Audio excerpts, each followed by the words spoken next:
সূর্যকুমার যাদবের কি অহংকার চলে এসেছে, কারণ তিনি রোহিত আর বিরাটকে অসম্মান করছেন?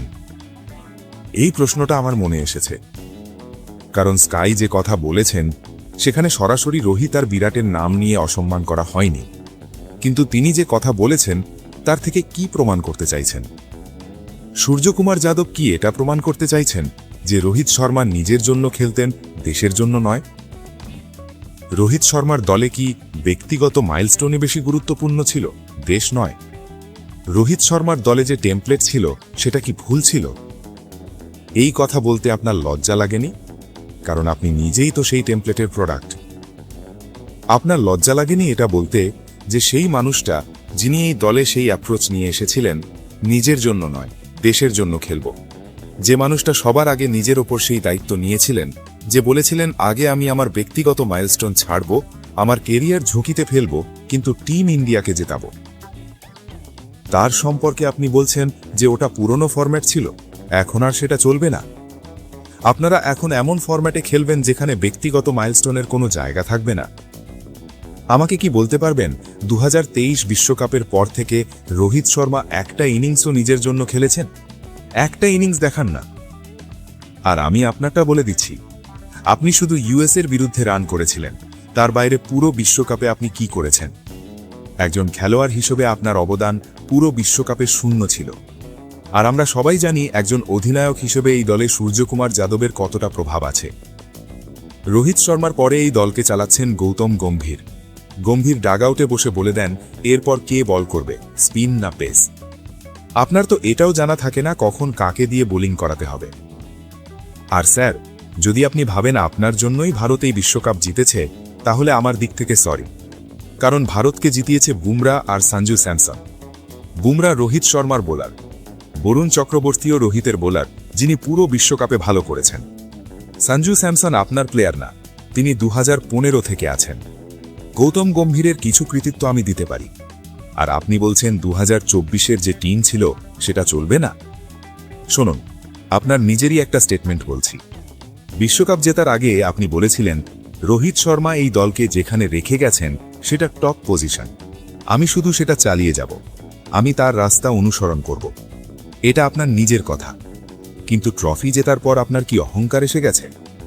কারণ ইন্ডিয়ান এক্সপ্রেসকে স্কাই বলেছেন 2024 বিশ্বকাপে আমরা যে ধরনের ক্রিকেট খেলেছিলাম সেই ব্র্যান্ড অফ ক্রিকেট এখন আর চলবে না।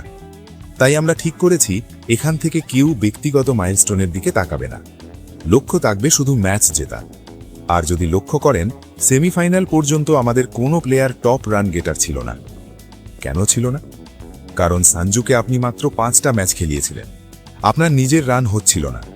আপনি শুধু ইউএসের বিরুদ্ধে 84 রান করেছিলেন, তার বাইরে একটা ম্যাচে রান করেছেন। তিলক ভার্মা আপনার প্লেয়ার ছিল, তিনি কি করেছেন? টুকটাক খেলেছেন। অভিষেক শর্মা আপনার প্লেয়ার ছিল, তিনি ফ্লপ ছিলেন। আপনি বলছেন সেমিফাইনাল পর্যন্ত আমাদের কোনো টপ রান গেটার বা টপ উইকেট টেকার ছিল না, কারণ বরুণ চক্রবর্তী সুপার 8 ম্যাচগুলোতে মার খাচ্ছিলেন, একটা উইকেট পাচ্ছিলেন। আর জসপ্রীত বুমরা কখনো লিডিং উইকেট টেকার হন না। আপনার জানা উচিত ভারতের জন্য টি-20 আন্তর্জাতিক ক্রিকেটে লিডিং উইকেট টেকার কে? আর্শদীপ সিং। বুমরা ইকোনমি আর উইকেট দুটোই ব্যালেন্স করেন। আপনি বলছেন আমাদের দলে সবাই অবদান রাখে, আর আমরা 18 মাস আগে একটা বীজ বুনেছিলাম, ব্যক্তিগত মাইলস্টোনের দিকে তাকাবো না।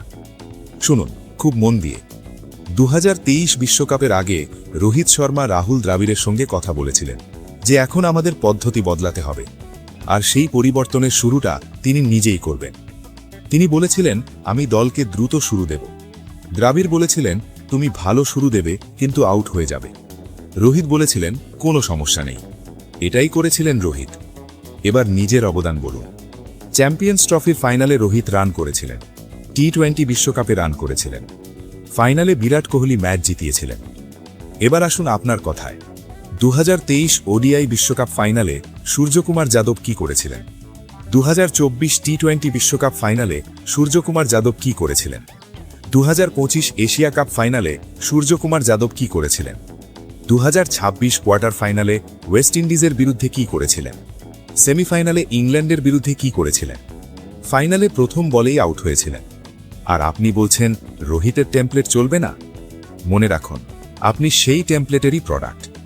ফাইনালে গোল্ডেন ডাক হয়েছেন। সেমিফাইনালে 6 বলে 11 রান, ওয়েস্ট ইন্ডিজের বিরুদ্ধে 16 বলে 18 রান, জিম্বাবুয়ের বিরুদ্ধে 13 বলে 33 রান, সাউথ আফ্রিকার বিরুদ্ধে 22 বলে 18 রান, নেদারল্যান্ডের বিরুদ্ধে 28 বলে 34 রান, পাকিস্তানের বিরুদ্ধে 29 বলে 32 রান, নামিবিয়ার বিরুদ্ধে 20 বলে 12 রান। এটা কি সেলফলেস অ্যাপ্রোচ? সেলফলেস অ্যাপ্রোচ মানে হলো নিজের কথা না ভেবে দলের কথা ভাবা। তিলক ভর্মা, অভিষেক শর্মা কারোর পারফরমেন্সই বড় কিছু ছিল না। শেষ পর্যন্ত বুমরা ফাইনালে 4 ওভারে 18 রান দিয়ে 2 উইকেট নিয়ে ম্যাচ জেতান। ইংল্যান্ডের বিরুদ্ধে 4 ওভারে 33 রান দিয়ে 1 উইকেট, ওয়েস্ট ইন্ডিজের বিরুদ্ধে 36 রান দিয়ে 2 উইকেট, নেদারল্যান্ডের বিরুদ্ধে 17 রান দিয়ে 1 উইকেট, পাকিস্তানের বিরুদ্ধে 17 রান দিয়ে 2 উইকেট, নামিবিয়ার বিরুদ্ধে 20 বলে 1 উইকেট। সঞ্জু স্যামসনকে আপনি ড্রপ করেছিলেন, আর এখন বলছেন পুরনো জিনিস চলবে না। ব্যাটিং কোচ হিতাংশু কোটেককে জিজ্ঞাসা করা হয়েছিল 2024 আর 2026 দলের পার্থক্য কি। তিনি বলেন, এই নতুন দলে অ্যাঙ্কারের দরকার নেই। যেমন আগের দলে বিরাট কোহলি অ্যাঙ্কার ছিলেন, কিন্তু আপনারা তো শুভমান গিলকে খেলিয়েছিলেন। তিনি চলেননি, এটা আপনার ব্যর্থতা। সূর্যকুমার যাদব 22 বলে 18 রান, এটা কি অ্যাঙ্কার নয়? তিলক ভর্মা 24 বলে 25 রান, এটা কি অ্যাঙ্কার নয়? সত্যি কথা হলো, আপনারা এখনও সেই রোহিত শর্মার টেমপ্লেটেই খেলছেন, মানুন বা না মানুন। যখন পরিস্থিতি খারাপ হয়েছে তখনই আপনাদের বিরাট কোহলির মতো প্লেয়ারের দরকার হয়েছে। সঞ্জু স্যামসন সবসময় রোহিত আর বিরাটকে কৃতিত্ব দেন, সেখান থেকে কিছু শিখুন।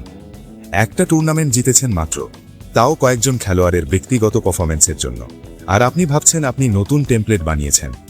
দুঃখিত, আপনি এখনও রোহিতের টেমপ্লেটেই খেলছেন। আপনি সেই টেমপ্লেটেরই প্রোডাক্ট। বাকিটা তোমরা বলো, কমেন্টে তোমার মতামত জানাবে।